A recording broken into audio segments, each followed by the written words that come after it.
Hello everyone, my name's Cliff and welcome back to my channel. This is Cliff's Dark Gems. Today I'm going to be doing my December wrap-up for the year 2023. Stay tuned.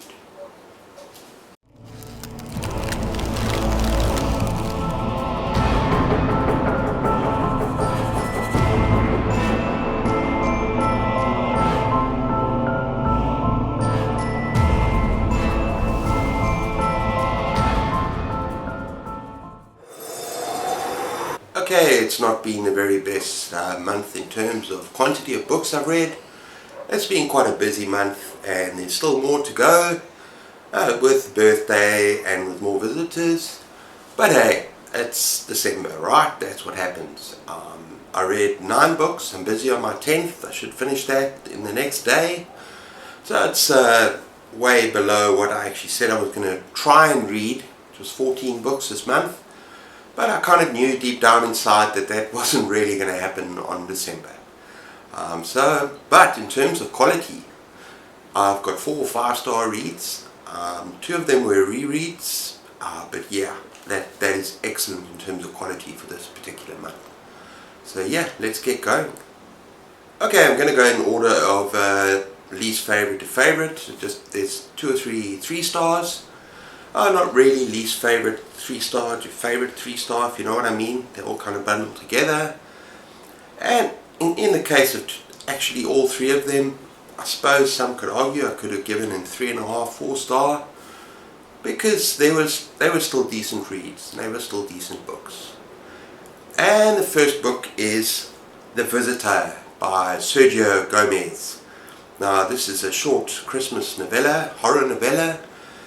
And it's about these 5 strangers that take refuge at a roadside diner one night in terrible weather that's getting worse by the minute. And a 6th visitor arrives, alien. And this is not a spoiler, look at the cover. And the blood starts to flow. It's a nasty, yeah, kind of stabby, nasty little horror novella. And I really enjoyed it for what it was. It wasn't a bad read, kind of action-packed, a lot of things happening, and yeah, I enjoyed it. It was exciting. My problem with it was the characters were not at all well developed. And you could argue that yes, it's a short novella, so there's no real room for character development, but you don't really know. I got a bit confused who's who, what's actually happening. The story itself wasn't great. The story took a backseat to actual action and the horror. So yeah, it's good because it's a short, fun read, but it didn't do anything exceptional in my books. So yeah, that is The Visitor by Sergio Gomez. Okay, the second book, and also 3 stars, also maybe 3.5 stars, is The Deep by Peter Benchley. Now, it's the author of Jaws, which I far preferred, and it's about a couple of young honeymooners that are in Bermuda, and now they enjoy going scuba diving, excuse me, and they go down and they dive and they find the wreck of an old ship, and this old ship has buried treasure, hidden treasure, and this particular treasure, okay, they're not quite sure what kind of treasure it is yet, but it's going to cause them all sorts of problems. And this little book is action-packed. Once again, it's fun. You know, it's an action thriller, adventure. It's not a horror. I know it's described as a horror on Goodreads, and yeah, there's some dark moments, but this is the thriller, and I found it enjoyable. But the characters were really dull. And the relationship between the 2 honeymooners was just, there was no chemistry whatsoever. Even though I'm not crazy about romantic movies, so that didn't really matter, but there should have been a bit more chemistry and a little bit something going on with the characters. And also this book is full of plot holes. It's completely unrealistic, it's cheesy, 70s, it's showing its age, and really yeah, it's just one of those books that is fun to pick up if you're looking for something completely different. Give the Deep a Try by Peter Benchley. And my last three, I think more 3.5 star book is John Wyndham, The Day of the Triffids. Now this is part of the Winter of Wyndham, and this was an event created by Gareth at Books, Songs and Other Magic. Just check out his awesome channel. And I really wanted to absolutely adore this science fiction classic, kind of apocalyptic novel, because it's just so widely renowned. I think my biggest problem is that I went in with certain expectations. I went in expecting something and I got something different. Not necessarily something bad, but just something different, which I'll get to in a minute. Now, as I've said, it's an apocalyptic, kind of post-apocalyptic novel, probably the first of its kind, which is also what makes it so famous. And it's about this meteor shower that rains down one night, and everyone who's watching the spectacle goes blind inexplicably the next day. And there are a few people that did not watch it for various reasons. They can still see. So this absolute madness, and I loved the first chapter. It was thrilling, it was suspenseful. And then at the same time there are these plants, these kind of evil killer plants, whatever you want to call them, that have been on Earth for a while already, and they can move. That's something interesting about them. And they basically take advantage of this apocalyptic event in becoming aggressive and hurting and killing people. And now the thing is that I thought this book was going to be more about that. I thought it was going to be more about the thrills and the suspense and the action, but instead it became more a thing about ideas and theories and morality, and very interesting ideas, very interesting theories about human nature and what we would do in those situations. So it really is a very impactful novel in that sense, but it just didn't live up to my expectations. Excuse the noise next door. Neighbours are playing, child's playing, that's okay. It didn't live up to the expectations as a novel. I think I was expecting something more like War of the Worlds, which is a little bit more crazy, more action, more suspense. Instead we had less storytelling and less pacing and more theorizing. Very interesting theorizing, lots of ideas as I said, but it just was not for me at that point as I read it. And for me it was a little bit of a drag. And you also kind of move as the survivors move from place to place, and just the narrative is kind of slowed down in favor of the ideas as opposed to the story. So yeah, still highly recommended for fans of classic sci-fi horror. That is John Wyndham, The Day of the Triffids. Okay, next up we have Mexican Gothic by Sylvia Garcia, I think it is, Marina Garcia. Now this is an excellent book. It's a 4-star. I've already reviewed it in a bit more detail than I'm going to do now.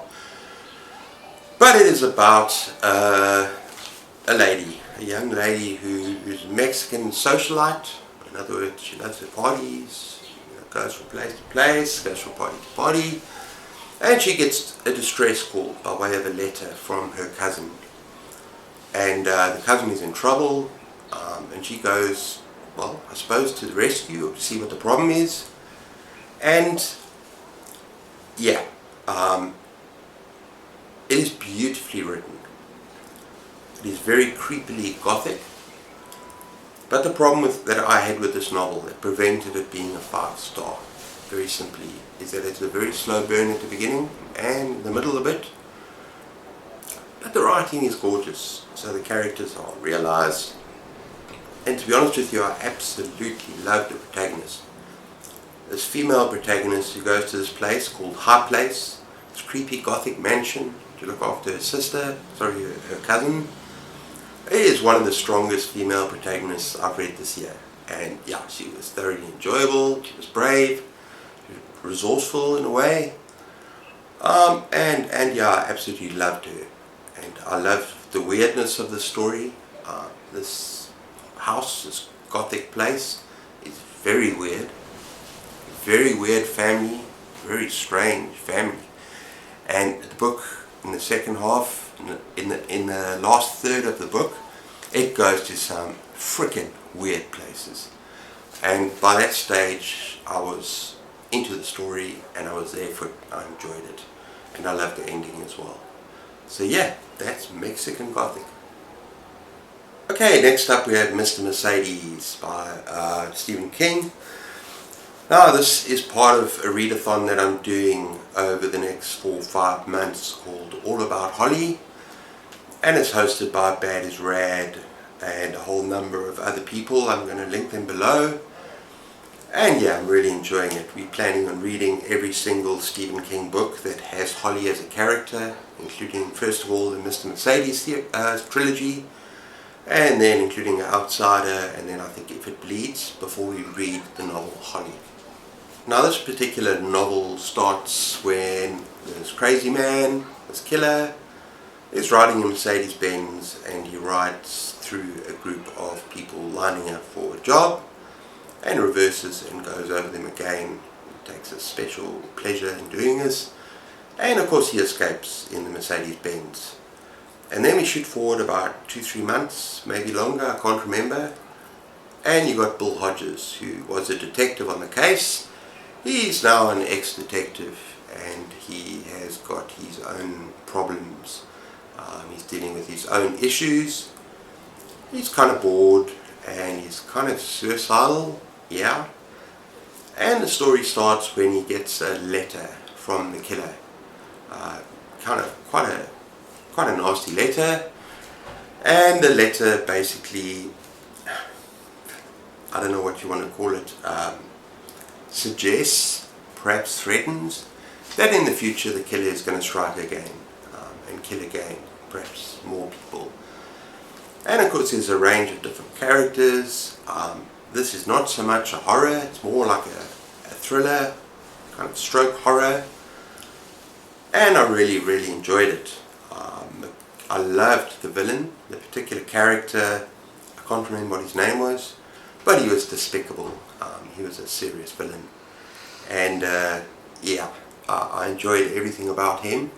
I think I'm going to give a more detailed review of this book in future, because there's quite a lot to get my head around. But I have to say that other characters didn't grow on me quite as much as a villain, although they were kind of decent. But normally I'm really into Stephen King's characters. I didn't find it as much with this book, even though they were kind of okay. And I'm hoping that in the second and the third book of the trilogy that they grow on me and that I learn to love them, particularly Holly, who also was kind of an interesting but very damaged character. And yeah, exciting, suspenseful. I think one criticism I had, some of the decision making, it seemed just a bit off. Bill Hodges in particular, doing things where he really, particularly in the end, no spoilers, he should have maybe made better decisions, especially when things were moving at a bit of a crisis point. He doesn't do the right thing as far as I'm concerned. And also the ending, yeah, is a bit problematic. But it's still fast-paced, action-packed, horrific, at times terrifying, and I thoroughly enjoyed it. Okay, in 6th place, now we get into our 5 stars, and I'm just going to start with a reread, and this was a lovely palate cleanser for me. The Restaurant at the End of the Universe by Douglas Adams.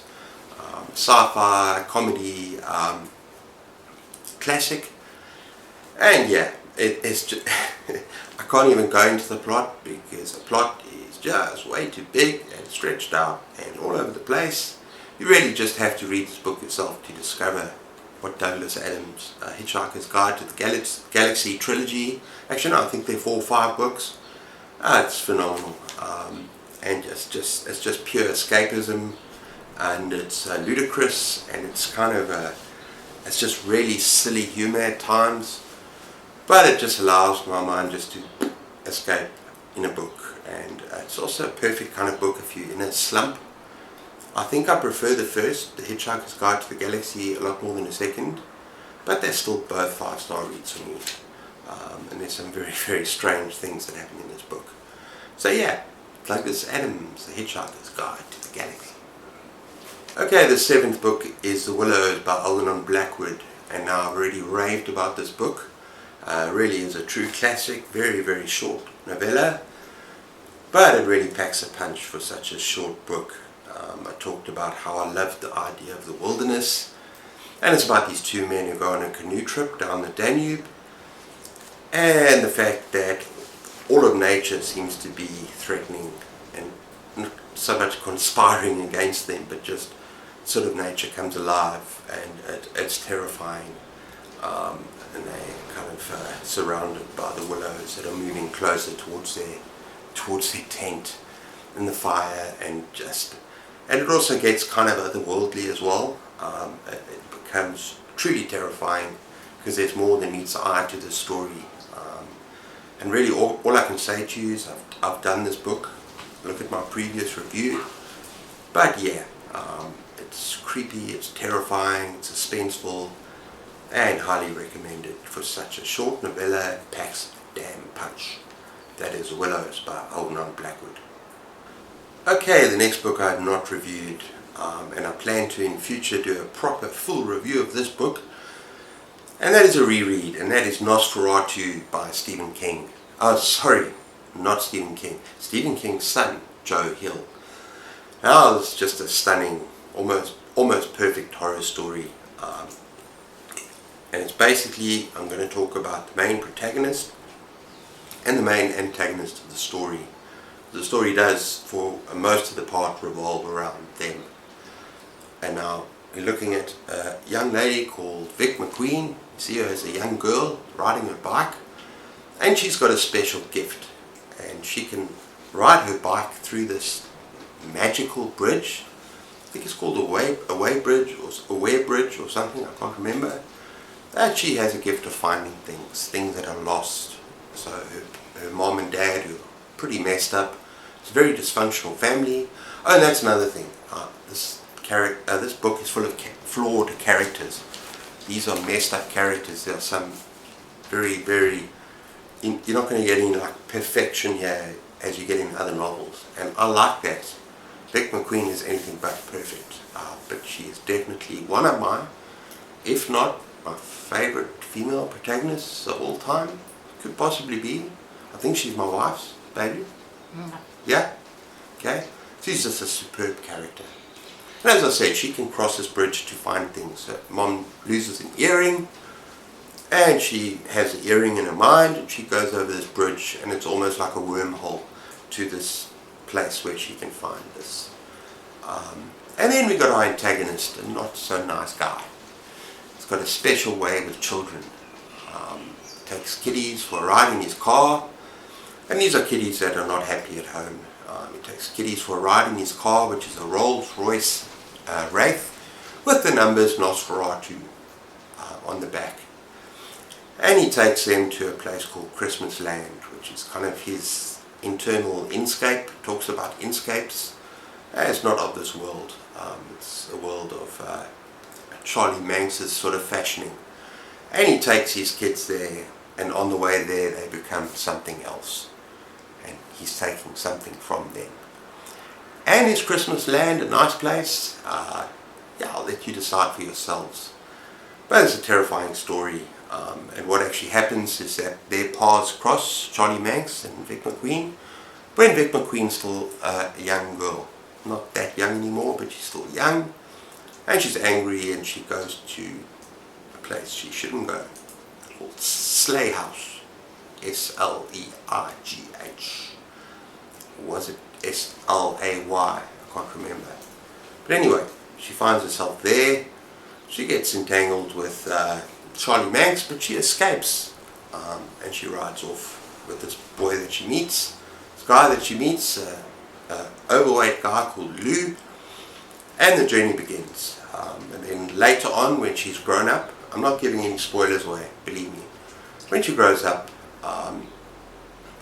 she basically loses her child to Charlie Manx. Charlie Manx comes and nabs her boy. And that's all I'm going to say. This book is superb. it is a superb horror. Excellently paced, just an unbelievable story, stunning characters. I've only spoken about 3 of them, parents, whatever, but there's a full array of very nasty characters. This is one character, Bing, who helps out Charlie Manx to get rid of the parents. He is a nasty piece of work. Very, he's a sick guy. But yeah, there's so many interesting characters in this novel. It's just a wonderful horror novel. And in my opinion, the best novel that he has written. I know that I really enjoyed, what are the other 2 ones? Horns was good. Actually, I only gave it 3 stars. But the other one, baby, help me out here. What's the last? Heart-Shaped Box. Yeah, Heart-Shaped Box was excellent. And I've read some of his short stories. So he's just a fantastic writer. But for me, Nosferatu is a cut above every other book that he's written so far for me. Okay, everyone, in the last book I'm going to talk about, and I mentioned it already, and I'm putting it last on purpose. And this book blew me away. Blew its way into my top 5 books for 2023, although I'd already mentioned my top 10, so it was too late. But this is Skullface Boy by Chad Lutzke. Immediately one of my favorite new authors, one that I'm going to explore more in the next year. And it's amazing. It's light on the horror though. Don't go there expecting full-out horror, but it is just special. It is a coming-of-age road trip story about a 16-year-old boy, Letty, who's got a skull for a face. He's in his home, and he finds out that there's someone else like him on the other side of America, on the Californian coast. And he sets off on a road trip to find this person with nothing except a backpack, books on his back. He loves reading. And he goes to places like McDonald's and he steals their serviettes so he can write. He loves writing. And it feeds from their dustbins. And he's on a mission to go and find this other person, to find meaning in his life. And of course he meets the most weird and eccentric and just fantastic characters along the way. There are some very dark bits in this book, kind of disturbing. It is a horror in a way. It's classified as YA, but I would seriously argue that any adult will love this as well, if you're into kind of scary stories and coming of age stories. I absolutely loved this book. I devoured this book, and next time I read it, which is going to be quite soon, I'm going to read it with a pen and paper, and I'm going to write down some of the quotes from the book that really stood out for me. There's all sorts of little nuggets of wisdom, little things that are said, and just freaking fantastic, unbelievable book. And yeah, it had me in tears a couple of times. It's a powerful book. And Chad Lutzke, I've got a couple of his other books on my Kindle that I can do for my... I'm actually 23 now, I'm not 21. I've got a couple of other books on my Kindle that I'm going to definitely read in the coming months. I would highly recommend this book. Moving, powerful, really enjoyed it. And that is Skullface Boy by Chad Lutzke. Okay everyone, and finally I am reading a couple of H.P. Lovecraft novellas, short stories, novellas, and I'm busy at the moment with a book called, it's actually a short story, it's not that long, it's called Herbert West, Reanimator. Now I haven't read that one. I'm also going to be doing, which I said I was going to do at the beginning, In the Mouth of Madness or something, Into the Mouth of Madness, I think it is. And now this is all part of the readathon, which is the Cthulhu mythos. Now this I didn't say at the beginning of the month, and I apologize, but this is a brainchild of Alan from Big Hard Books and Classics. And so Alan, I'm reading some Lovecraft for you. And it's going to spill over into a little bit of next month as well. I'm going to choose 1 or 2 novellas or short stories. So yeah, that is me. So everyone, I really hope you enjoyed that. Tomorrow I'm going to be giving my January TBR. And I'm also going to be looking at some reading plans for 2024. I've decided to really relook at what I'm going to be doing for this year. Nothing too drastic to, I just want to look at kind of going in my own direction and making it interesting and exciting for everyone watching. I'm going to definitely do some live shows of my own. Watching is maybe not all it's cracked up to be. But do some live shows of my own, and definitely maybe look into podcasting. That might be a lot of fun. So yeah, I've got all sorts of plans. Of course, I'm going to continue to do some readathons, which I'll talk about tomorrow, and I've got quite a number that I'm going to mention. But yeah, so I really hope you enjoy that. If you enjoy my content, please be sure to like and subscribe and give me a thumbs up. And until next time, take care, keep those pages turning, and cheers.